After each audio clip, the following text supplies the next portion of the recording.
ಆರ್ಥಿಕ ಸಂಕಷ್ಟದಿಂದ ಹಾಗೂ ಬಡತನದ ಬೇಗೆಯಿಂದ ಬೇಯುತ್ತಿರುವ ಪಾಕಿಸ್ತಾನಕ್ಕೆ ಈಗ ಶ್ರೀರಾಮನ ಮಗ ಲವಕುಮಾರ್ನ ನೆನಪಾಗ್ತಿದೆ ಅಂತ ಅನಿಸುತ್ತೆ. ಹೌದು, ಲಾಹೋರ್ ನಗರವನ್ನು ಸೃಷ್ಟಿ ಮಾಡಿದವನು ಲವಕುಮಾರ್ನೇ ಅಂತ ಅವರು ಈಗ ತಿಳ್ಕೊಂಡಿದ್ದಾರೆ. ಪಾಕಿಸ್ತಾನದಲ್ಲಿರುವ ಅತ್ಯಂತ ಪ್ರಮುಖವಾದ ಈ ಲಾಹೋರ್ ನಗರವನ್ನು ಹಿಂದೆ ಲವಕುಮಾರ ಆಳ್ವಿಕೆ ಮಾಡಿದ್ನ. ನಮ್ಮ ಭಾರತೀಯ ಸಂಸ್ಕೃತಿಯಲ್ಲಿ ಪಾಕಿಸ್ತಾನ ಕೂಡ ಒಂದು ಭಾಗವಾಗಿತ್ತು.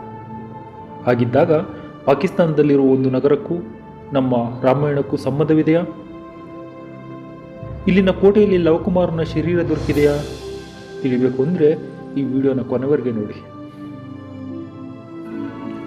ಶ್ರೀರಾಮನ ಜಲಸಮಾಧಿಯ ತರುವಾತ ಆತನ ಮಕ್ಕಳು ಏನಾದರೂ ಎಂಬ ಸಂದೇಹ ಎಲ್ಲರಲ್ಲೂ ಮೂಡುವುದು ಸರ್ವೇಸಾಮಾನ್ಯ. ರಾಮಾಯಣ ಒಂದು ಸುಳ್ಳು ಪುರಾಣ ಎಂದು ಹಗುರವಾಗಿ ಮಾತನಾಡುವವರಿಗೆ ಇದೊಂದು ಸರಿಯಾದ ಉತ್ತರವಾಗಿದೆ. ಲಾಹೋರನ್ನು ಒಂದು ಕಾಲದಲ್ಲಿ ಲವಪುರಂ ಎಂದು ಕರೀತಿದ್ರ. ಶ್ರೀರಾಮನ ಮಗ ಲವಕುಮಾರನ ಹೆಸರಲ್ಲಿ ಈ ನಗರ ನಿರ್ಮಿಸಲ್ಪಟ್ಟಿತ್ತ? ಇವೆಲ್ಲ ತಿಳಿಯುವ ಮೊದಲು ಒಂದು ಸಣ್ಣ ಘಟನೆಯನ್ನು ತಿಳಿಬೇಕಾಗತ್ತೆ. ಒಂದು ಸಾರಿ ಜೈಪುರದಲ್ಲಿ ರಾಮ್ಲೀಲಾ ಕಾರ್ಯಕ್ರಮವನ್ನು ಏರ್ಪಡಿಸಲಾಗಿತ್ತು. ಅಲ್ಲಿ ಜನಸಾಗರವೇ ಸೇರಿತ್ತು. ಈ ಕಾರ್ಯಕ್ರಮ ಮುಗಿದ ಮೇಲೆ ಅಲ್ಲಿನ ಭಕ್ತರೆಲ್ಲರೂ ಜೈ ಶ್ರೀರಾಮ್ ಜೈ ಶ್ರೀರಾಮ್ ಎಂದು ಕೂಗ್ತಾರೆ. ಆಗ ಆ ಸಮಯದಲ್ಲಿ ಪಕ್ಕದಲ್ಲಿದ್ದೊಬ್ಬ ವ್ಯಕ್ತಿ, ಅವನು ಹಿಂದೂ ಧರ್ಮಕ್ಕೆ ಸೇರಿದವನಾಗಿರಲಿಲ್ಲ. ಅವನು ಸುಮ್ಮನೆ ನಗಲು ಆರಂಭಿಸ್ತಾನೆ. ಈ ರಾಮಾಯಣ ಕೇವಲ ಒಂದು ಕಾಲ್ಪನಿಕ ಕಥೆ. ಹಿಂದೂಗಳು ರಾಮನನ್ನು ದೇವರೆಂದು ಪೂಜಿಸುತ್ತಾರೆ, ಆದರೆ ರಾಮ ಎಂಬುವವನೇ ಇಲ್ಲ ಎಂದು ಆ ವ್ಯಕ್ತಿ ಕೂಗಿ ಹೇಳ್ತಿರ್ತಾನೆ. ಇದನ್ನು ಕೇಳಿದ ರಾಮನ ವೇಷದಲ್ಲಿದ್ದ ಕೇಶವ ಶರ್ಮ ಎಂಬ ವ್ಯಕ್ತಿಗೆ ತುಂಬ ಕೋಪ ಬರುತ್ತೆ.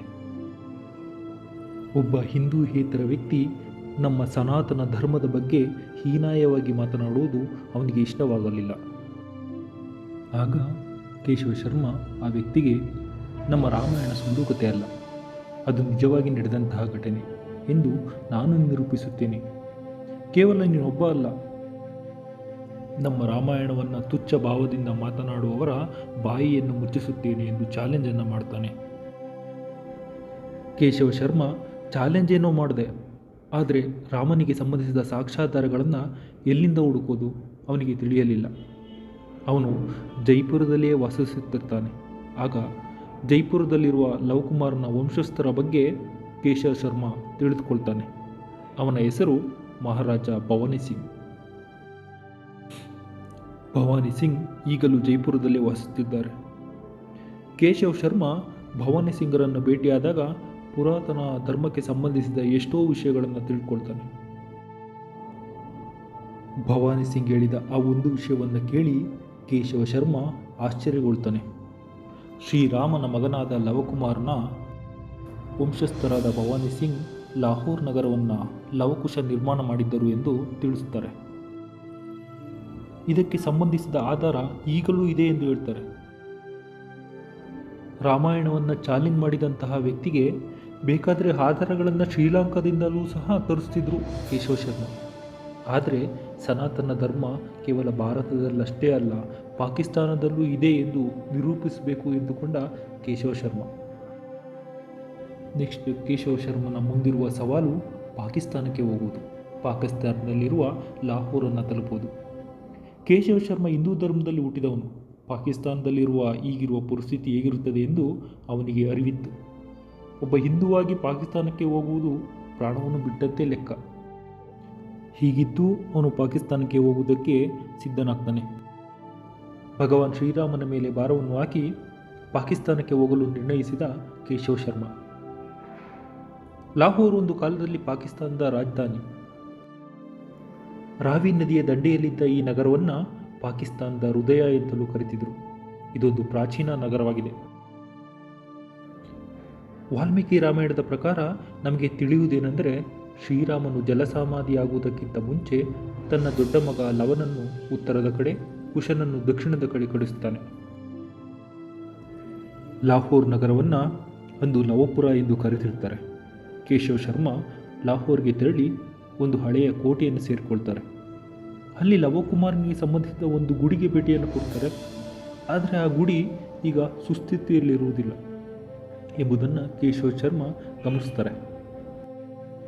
ಪಾಕಿಸ್ತಾನದಲ್ಲಿ ಮುಸ್ಲಿಂ ಹೆಚ್ಚಿರುವ ಕಾರಣ ಆ ಗುಡಿಯ ಕಡೆ ಯಾರೂ ಗಮನ ಹರಿಸಿರಲಿಲ್ಲ.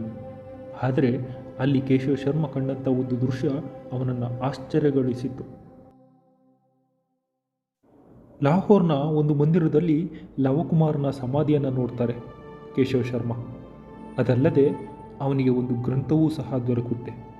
ಆ ಗ್ರಂಥದಲ್ಲಿ ಲಾಹೋರನ್ನು ಒಂದು ಕಾಲದಲ್ಲಿ ಲವಪುರಂ ಎಂದು ಕರೀತಿದ್ರು ಎಂದು ತಿಳಿದುಕೊಳ್ತಾನೆ ಕೇಶವ ಶರ್ಮ. ತನ್ನ ಸನಾತನ ಧರ್ಮ ಸಂಸ್ಕೃತಿ ಪಾಕಿಸ್ತಾನದಲ್ಲೂ ಇದೆ ಎಂದು ಅವನು ತುಂಬ ಸಂತೋಷಗೊಳ್ತಾನೆ. ತನಗೆ ದೊರಕಿದ ಆಧಾರಗಳನ್ನೆಲ್ಲ ವಿಡಿಯೋ ಮುಖಾಂತರ ರೆಕಾರ್ಡ್ ಮಾಡಿಕೊಂಡು ತಿರುಗಿ ಜೈಪುರ್ಗೆ ವಾಪಸ್ಸಾಗ್ತಾರೆ ಕೇಶವ ಶರ್ಮ.